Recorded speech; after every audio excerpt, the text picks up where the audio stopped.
Bonjour et bienvenue pour ce nouveau numéro du 7-8 Loisirs, comme chaque jeudi, des sorties pour profiter de votre week-end dans les Yvelines et tout de suite le sommaire de cette semaine. Une édition anniversaire, ce week-end débute la Foire de Chatou, un rendez-vous qui fête sa 100e édition. Plus de 400 exposants sont attendus. Depuis le début du mois de mars, les poètes ont investi Saint-Quentin en Yvelines, une vingtaine d'événements vous est proposé. Nous ferons le point sur la programmation et l'agenda complet de vos sorties au programme des jeux, du sport et une exposition. Le 13 mars, c'est le retour de la traditionnelle Foire de Chatou, une édition un peu particulière puisque la foire fête cette année sa 100e édition. Plus de 400 exposants vous attendent et pour l'occasion, une série de timbres a été créée en partenariat avec La Poste. Le rendez-vous est donné sur l'île des impressionnistes et le parrain de cette année, c'est le journaliste Patrick Poivre d'Arvor. On va changer de nom l'Allée Nouvelle qui va dorénavant s'appeler Allée Pierre Davos. C'est-à-dire Pierre Davos, c'est un des piliers et un des fondateurs du syndicat du SNCO. On va remettre la médaille Saint-Roch. Saint-Roch, c'est quand même le patron des antiquaires, à Yves Lecoq, qui est lui un passionné d'antiquité, de châteaux, voilà, de meubles anciens et tout. On défend un peu les gens qui se battent pour le patrimoine et sur la conservation de ce patrimoine. Malgré le contexte sanitaire lié au Covid-19, la foire est maintenue. Des dispositions sont prises pour limiter la participation du public à 1000 personnes présentes simultanément dans l'enceinte de la foire, mais l'événement se tient jusqu'au 22 mars prochain.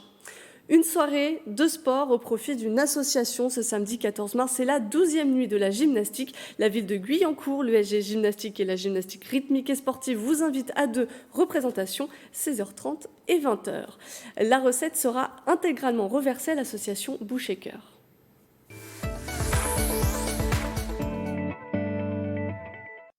La 22e édition du Printemps des Poètes a débuté le 3 mars, l'occasion de célébrer la poésie sous toutes ses formes, notamment à Saint-Quentin en Yvelines, et on en parle avec Aurélie Ronze. Bonsoir. Bonsoir Mélanie. Et oui, chaque année, cette manifestation nationale célèbre les mots, les verbes, les idées pendant 3 semaines. Un rendez-vous auquel participe Saint-Quentin en Yvelines avec une programmation éclectique aux 4 coins du territoire. L'objectif de cette manifestation, c'est mieux faire comprendre au public ce qu'est ce genre littéraire. Cette poésie, c'est pas les petits oiseaux, c'est pas les nuages, c'est pas les petites fleurs qui poussent dans les champs, c'est la vie, c'est le monde, c'est vous, c'est moi, c'est tout ce qui se passe dans le monde. Les poètes parlent de ce qui se passe en Syrie, ils parlent des changements climatiques, ils parlent d'amour, ils parlent de vie, ils parlent de mort, ils parlent de ce qui fait l'humain, quoi. Et chaque édition met en avant un thème en particulier. Oui, alors c'est une thématique nationale. Il y a 2 ans, c'était l'ardeur. L'année dernière, la beauté. Et cette année, c'est le courage qui est célébré. Le courage de dire, le courage de lire, de faire ou encore le courage de vivre. Alors au programme, c'est jusqu'au 22 mars, il y a une vingtaine d'événements dans quasiment toutes les villes de Saint-Quentin-en-Yvelines. Oui, alors il y aura des spectacles, des séances de lecture, il y aura même un bal à blabla, mais aussi des animations dans les médiathèques. Par exemple, le mercredi 18 mars, le Rhapsode Yves Gaudin vous attend à partir de 14h30 à la médiathèque Anatole France à Trappes. Alors pour info, un rhapsode, c'est un artiste en Grèce antique qui allait de ville en ville déclamer des œuvres. Rhapsode, cela veut dire celui qui coud les et justement donc le rhapsode Yves Gaudin est l'invité d'honneur de cette 22e édition. Je vais rencontrer des gens qui utilisent, qui fréquentent ces lieux et par le biais de cette fréquentation, peut-être moi mieux me familiariser avec leur lecture, leur vie de tous les jours qui les amène à aller dans ces lieux que je fuyais quand j'étais enfant, tu vois, j'avais vraiment j'avais peur de cet amoncellement de savoir en quelque sorte.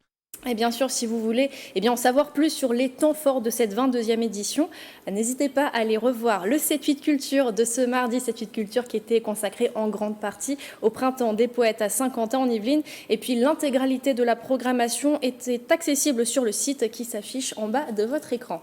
Merci Aurélie, toutes les informations sont données, il ne reste plus qu'à se laisser tenter.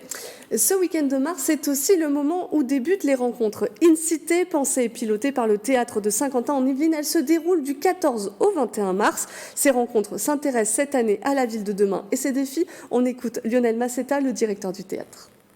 C'est un thème qui inspire beaucoup les artistes, qui inspire beaucoup les cinéastes. Si vous tapez cinéma et ville, vous allez avoir une liste de 3000 films qui va sortir. Et puis c'est une problématique qui est tellement actuelle. Je crois que ce qui nous a... au départ, quand on a décidé de mettre en place ces rencontres in cité, on se disait quels sont les thèmes du quotidien qui peuvent être creusés, qui nous intéressent tous. Quand on parle du temps, voilà, nos vies s'inscrivent dans le temps. Lorsqu'on parle de l'humain demain, de la convergence technologique, on a tous un smartphone. Lorsqu'on parle de l'alimentation, on est tous concernés. Et lorsqu'on parle de la ville, où on sera bientôt 80 ou 85% de la population mondiale à être concernée par cette question, puisqu'on sera citadin. Et que l'augmentation du nombre de citadins est exponentielle depuis un siècle. Donc, voilà, quelles sont les problématiques que rencontre le citadin et que rencontre la ville aujourd'hui ? Ces rencontres, ce sont des représentations, des tables rondes, des conférences, mais aussi des projections. Et parmi les films diffusés, il y a Playtime, réalisé par Jacques Tati en 1967. On regarde un extrait.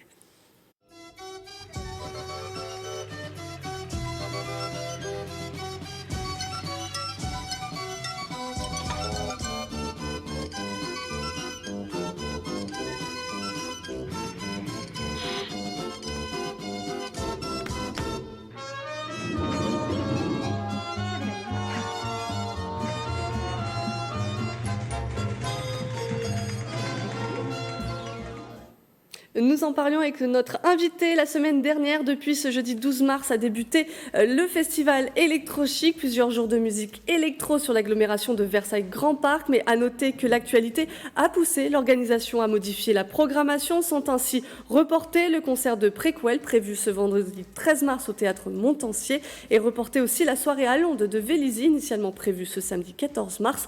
Toutes les précisions sont à retrouver sur la page Facebook du festival.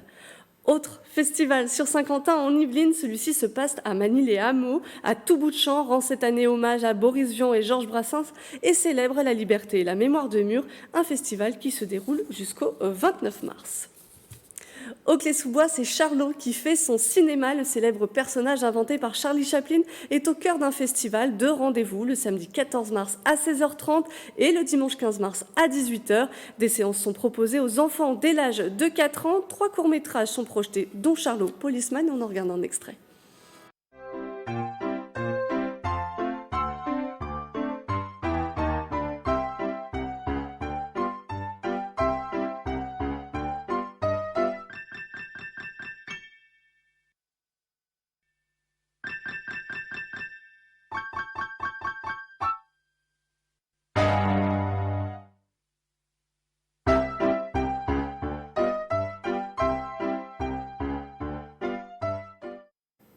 Du 14 au 22 mars, c'est la 25e semaine de la langue française et de la francophonie. De nombreux lieux yvelinois ont choisi d'y participer. Et du côté de Maison Lafitte, le château propose un jeu de piste. Sans tout vous dévoiler, les équipes vous donnent quelques éléments de cette journée. Les images sont signées Mathilde Demilly. Alors j'imagine que la visite, elle se commence dans cette pièce. Oui, exactement. On commence le jeu de piste autour de ce tableau, puisque le jeu de piste va être un jeu de piste multisensoriel, mais sur le thème de l'eau. Dans cette pièce, le jeu sera une charade au château de Maison. 10 mots vont être à trouver par le public. Des mots autour de l'eau à découvrir dans une enquête sensorielle sur les traces de Louis XIV à travers les salles du château. Nous, bien évidemment, à travers nos décors, à travers nos peintures, à travers notre jardin, voilà, à travers un certain nombre d'éléments, nous avons un lien direct avec l'eau, sachant qu'aussi dans le château de Maison, il y avait l'eau courante, ce qui n'était quand même pas fréquent à l'époque. Donc là, on est dans la grande salle de bal du château de Maison, une salle qui a été décorée au XIXe siècle avec un certain nombre de tableaux ici, de paysages italiens. L'objectif, ça va être de comprendre le point commun entre ces différents tableaux. Une déambulation de 2 heures préparée à l'occasion de la semaine de la langue française et de la francophonie. Le château y participe pour la première fois.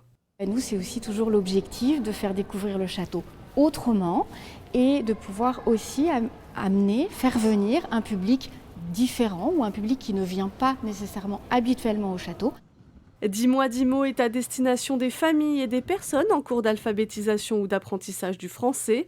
Pas besoin d'ouvrir son dictionnaire pour réviser, il faudra juste avoir les sens en éveil. Pour vos agendas, si vous êtes intéressé par cette semaine de la langue française, quelques rendez-vous dans les Yvelines. Au château de Versailles, vous pourrez explorer le réseau hydraulique en compagnie des fontainiers ou participer à un atelier calligramme. Au domaine de Marly, c'est une visite guidée des jardins qui vous attend. Du côté du musée du jouet à Poissy, vos talents d'écriture seront mis à profit. Et à Maison Lafitte, de nombreuses animations sont organisées. Parmi elles, une dictée avec 3 niveaux de difficulté. Pour ne rien rater des rendez-vous, direction sur le site internet de l'événement. Un dernier rendez-vous avant de quitter le département des Yvelines, mardi 17 mars prochain. C'est une nouvelle édition de Sensations en scène qui était proposée. 2 heures d'émission en live auxquelles vous pouvez assister pour cette nouvelle édition. Tony Bastian, le DJ Bells Timsy et le groupe Cheshire.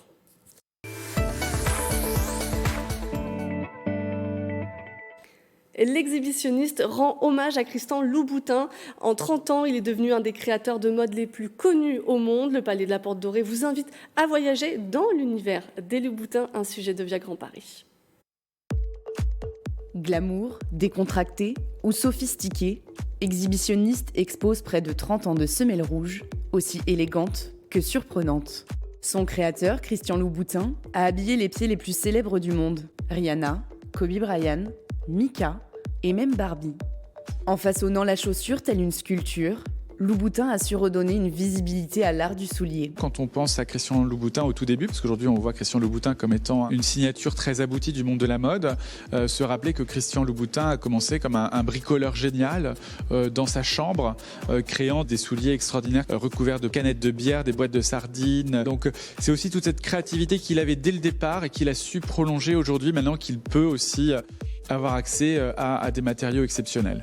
Des matériaux issus des arts du spectacle et des arts décoratifs, strass, plumes, pellicules, perles et broderies ornent ses créations atypiques. Derrière ces souliers se cache un travail colossal en atelier auquel Christian Louboutin a voulu rendre hommage. C'est quelque chose qui pour lui était très important dans l'exposition, de montrer un peu le backstage, tout ce qui se passe derrière, les métiers, comment on dessine, comment on choisit, quels matériaux on choisit. L'exhibitionniste expose aussi les artistes qui ont inspiré Christian Louboutin, comme le cinéaste David Lynch, avec qui il signe une collaboration extraordinaire en 2007. Un travail présenté dans cette salle, réservé à un public averti. Tous les deux s'amusent à faire une exposition autour du fétichisme, à la fois avec des créations de Christian et en même temps des photographies mises en scène par David Lynch et Christian Louboutin sur la question justement de ce qu'est le soulier en termes d'objet fétichiste. Donc voilà, c'est quelque chose qui pour lui était très important, c'est de ne pas avoir une exposition égocentrique et purement rétrospective, mais aussi que l'on peut avoir plusieurs vies, non pas successives, mais en même temps quand on est un créateur. Une exposition monumentale, à la fois poétique, pédagogique et stupéfiante. Vous avez jusqu'au 26 juillet 2020 pour voyager dans le cabinet des curiosités de Christian Louboutin. C'est la fin de ce 7-8 loisirs. Merci de nous avoir suivis. On se retrouve jeudi prochain pour de nouvelles idées sorties.